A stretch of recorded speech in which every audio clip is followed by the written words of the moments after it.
akan masuk untuk pembicara yang pertama dalam TEDx Tepian Inspiring Kalimantan ini.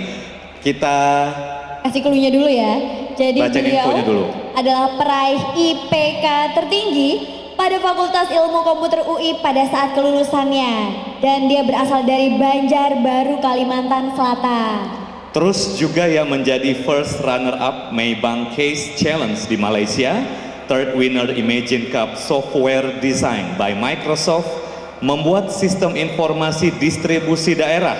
Kemudian dia juga juara umum National Business Case Challenge tahun 2011, tingkat nasional di Universitas Padjadjaran, Bandung. Ya hanya itu aja Kak Said, dia juga juara tingkat nasional The Most Favorite Presentation di Pekan Ilmiah Mahasiswa Nasional di Yogyakarta melalui Kewirausahaan Batikuk winner Microsoft Protege Asia Pasifik 2011. Bekerja di Microsoft Indonesia, inilah dia Ahmad Rahadian Hutomo.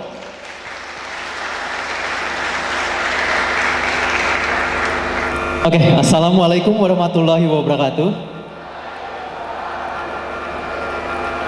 Perkenalkan, nama saya Ahmad Rahadian Hutomo, tapi saya biasa dipanggil Ian.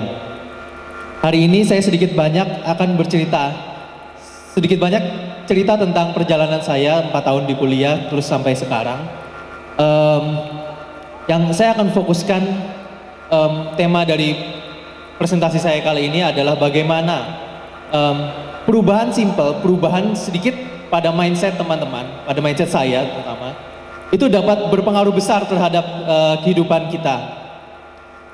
Jadi presentasi saya kali ini akan saya bawakan bercerita tentang perjalanan kuliah saya di UI, terus bagaimana saya bisa memulai bekerja di Microsoft, dan saya akan fokuskan kepada hal-hal lesson-lesson apa, pelajaran-pelajaran apa yang saya dapatkan dari perjalanan saya tersebut. Jadi nanti ada 5 pelajaran sambil dibarengi dengan cita-cita saya. Urun besar di Banjarbaru, lahir di Banjarmasin, orang tua dari Jawa, tapi saya 18 tahun awal di hidup saya ada di Banjarmasin dan sekarang tinggal di Jakarta. Saya juga seorang entusias dari TEDx. Saya bersama teman-teman UI mulai mengorganize TEDx UI, yang mana juga adalah TEDx pertama berbasis universitas di Indonesia.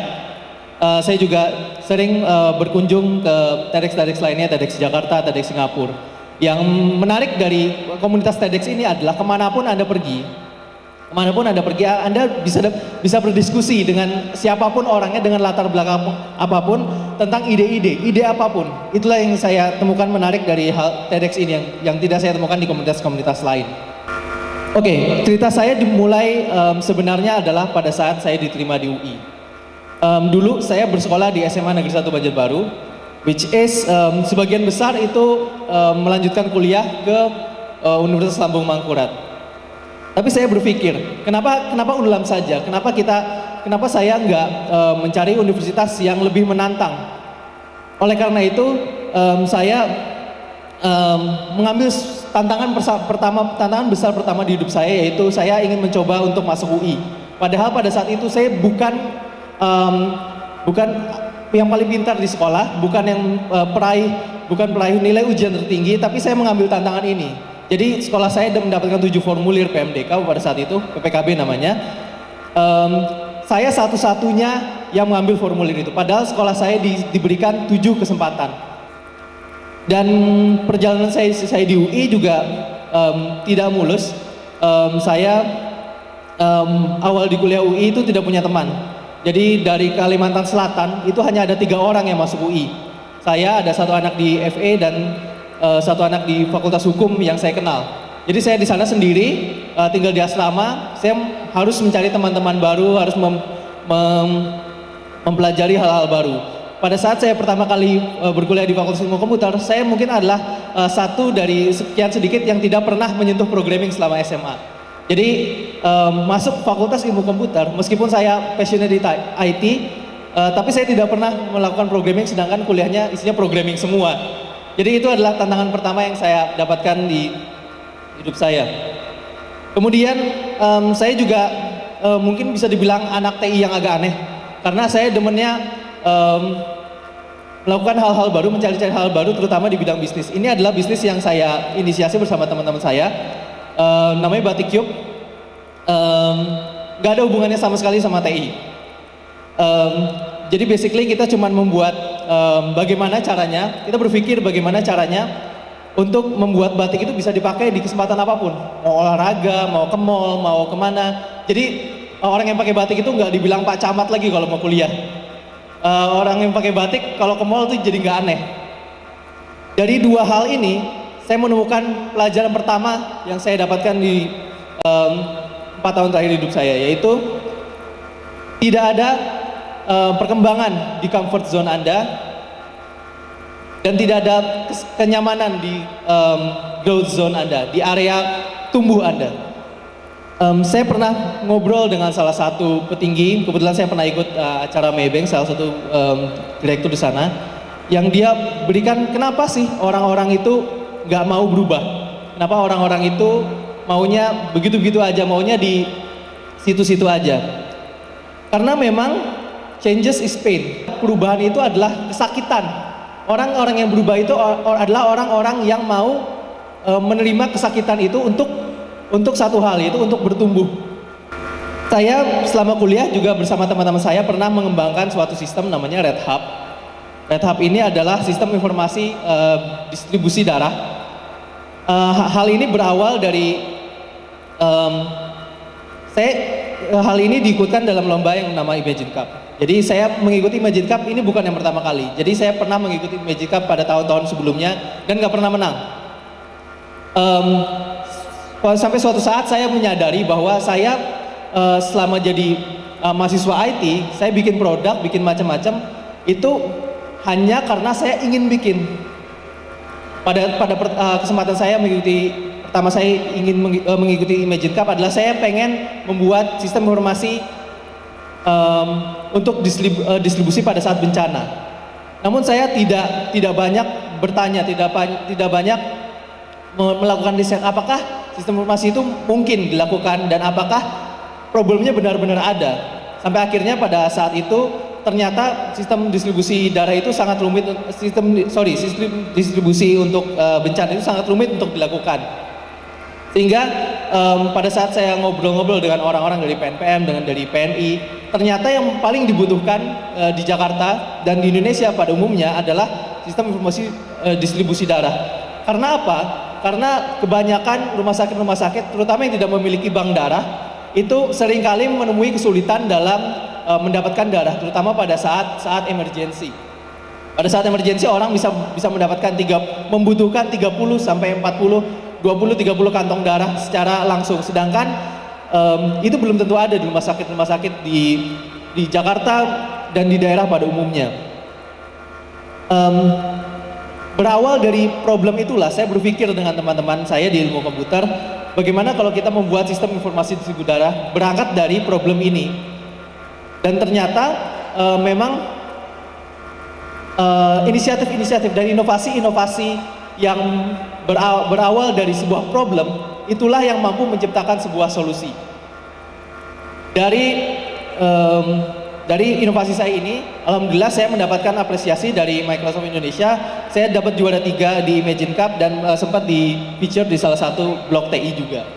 Hal ini memberikan saya pelajaran kedua yang ingin saya share hari ini.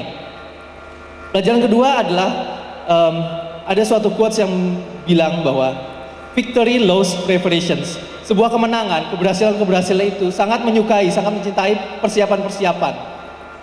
Bahkan Abraham Lincoln pernah berkata, beri saya waktu 6 jam untuk memotong sebuah pohon dan 4 jam awal akan saya habiskan untuk menajamkan kapak tersebut.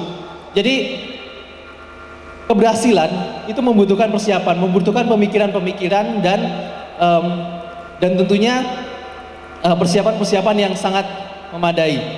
Selanjutnya ini adalah saya ingin bercerita sharing bagaimana saya bisa masuk Microsoft, terutama Microsoft Indonesia. Jadi pada awalnya Microsoft Indonesia mempunyai program namanya Microsoft Academy for College Hires, yang mana mereka mencari mahasiswa-mahasiswa di beberapa universitas di Indonesia untuk direkrut dan magang di Microsoft Singapura. Pada saat saya mengikuti rekrutmen itu, saya lihat adalah teman-teman yang lain, kompetitor-kompetitor, mahasiswa-mahasiswa yang lain juga adalah mahasiswa-mahasiswa yang sangat baik, sangat bagus bahasa Inggrisnya, sangat kritikal, sangat mampu berpikir secara kritis. Namun yang saya lakukan adalah saya selalu berusaha sedikit aja lebih baik daripada mereka. Pada sampai akhirnya saya diterima untuk magang di Microsoft Singapura, kita diberikan project tim yang akan dikompetisikan dengan tim-tim yang lainnya. Pada saat itu, tim-tim yang lainnya juga merupakan tim-tim yang kuat. Jadi saya bersama teman saya dari Malaysia, 2 orang, harus berkompetisi dengan tim-tim lainnya yang which is sudah, kebanyakan sudah MBA dan macam-macam.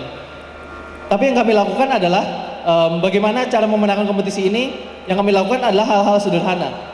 Itu kami hanya memikirkan apa sih yang nggak dipikirkan sama kompetitor lain. Lalu kami melakukan extra miles dari situ, melakukan hal-hal yang baru yang tidak dilakukan oleh kompetitor-kompetitor lainnya. Ini memberikan pelajaran saya ketiga hari ini, yaitu seorang pelari, seorang penerima medali emas Olimpiade, sebenarnya tidak butuh untuk lari secepat mungkin. Yang dia butuhkan hanyalah lari sepersekian detik lebih cepat daripada kompetitor-kompetitor lainnya. Dan itu merupakan pelajaran bagi saya. Untuk mendapatkan kesuksesan, sebenarnya kita tidak perlu, mungkin perlu untuk bekerja kelas banting tulang. Tapi yang poinnya adalah untuk bisa memenangkan sesuatu, mendapatkan prestasi, hanya butuh untuk berusaha lebih keras daripada orang-orang lainnya. Misalnya pada saat ujian belajar lebih lama, lebih 1 jam saja lebih lama daripada mahasiswa-mahasiswa lainnya. Itulah yang menjadi salah satu kunci dari kesuksesan. Selanjutnya saya masuk mahasiswa ilmu komputer yang aneh, karena saya jarang sekali ikut lomba-lomba yang berhubungan dengan IT, tapi saya sering ikut lomba-lomba bisnis. Berikut adalah beberapa lomba-lomba bisnis yang pernah saya menangkan. Saya pernah menang di Unpad, di Maybank, di Apex. Tapi kadang-kadang teman saya bilang, kok lu ikut lomba menang terus Ian? Saya harus koreksi pertanyaan teman saya itu, karena sebenarnya saya menang lomba itu hanya beberapa kali. Saya jauh lebih banyak gagal, jauh lebih banyak juara 2, jauh lebih banyak mencoba dibandingkan saya menang.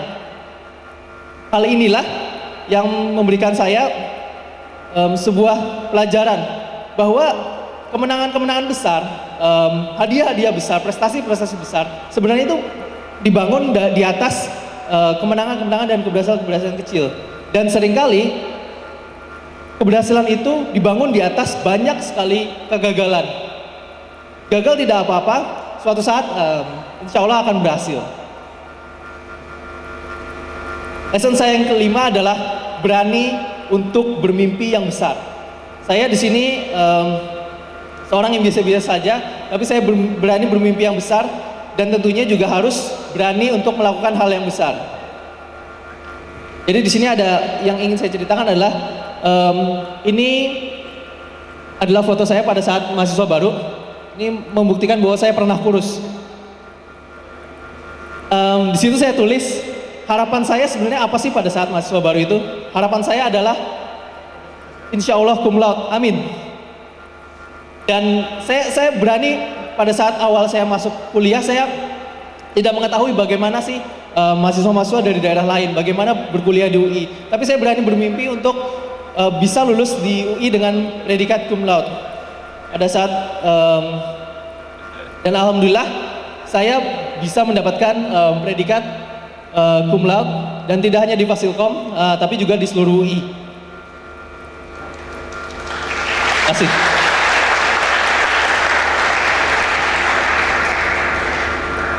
Dari lima pelajaran yang saya dapatkan selama saya berkuliah dan merantau di Jakarta adalah, yang pertama tadi saya ingin ulangi kembali, yang pertama adalah kita harus berani untuk keluar dari zona nyaman kita. Karena keluar dari zona nyaman adalah kesakitan, namun kesakitan itu adalah yang membuat kita tumbuh. Yang kedua adalah preparation, persiapan. semua kemenangan-kemenangan, keberhasilan adalah berasal dari mikir 2 kali, persiapan yang sangat matang. Selanjutnya adalah extra miles. Untuk lebih sukses, untuk mendapatkan kesuksesan, kita hanya butuh untuk berusaha lebih keras daripada orang-orang lainnya. Yang ketiga adalah keberhasilan itu seringkali dibangun dari keberhasilan kecil lainnya, bahkan lebih sering dibangun di atas kegagalan-kegagalan. Dan yang terakhir adalah kita harus berani untuk bermimpi besar dan harus berani juga untuk mewujudkan mimpi itu dengan usaha yang sangat besar. Selain berkuliah, saya juga sering aktif di berbagai organisasi kepemimpinan pemuda. Salah satunya adalah ini ada Accenture Dino Challenge, ada Nutrifood Leadership Awards, ini ada perkumpulan pemuda se-Asia Pasifik. Saya juga merupakan bagian dari Young Leaders for Indonesia. Dan yang saya temukan adalah ternyata ada banyak sekali pemuda-pemuda di Indonesia yang memiliki mindset yang sama, bahkan lebih baik daripada saya. Dan pemuda-pemuda inilah yang nantinya itu akan merubah Indonesia. Jadi saya berharap teman-teman di sini bisa terinspirasi dan berawal dari pemuda-pemuda di Kalimantan dengan mindset yang tepat, dengan usaha yang kuat untuk mencapai keberhasilan. Saya berharap pemuda-pemuda di Kalimantan dapat menjadi inspirasi bagi pemuda-pemuda lainnya. Dan saya yakin apabila kita selalu berusaha untuk menerima tantangan, keluar dari zona nyaman dan ingin berubah dan menuju perubahan yang lebih baik lagi, saya yakin Indonesia akan lebih baik dan bisa bersaing dengan negara-negara lainnya di tahun 2030 nanti.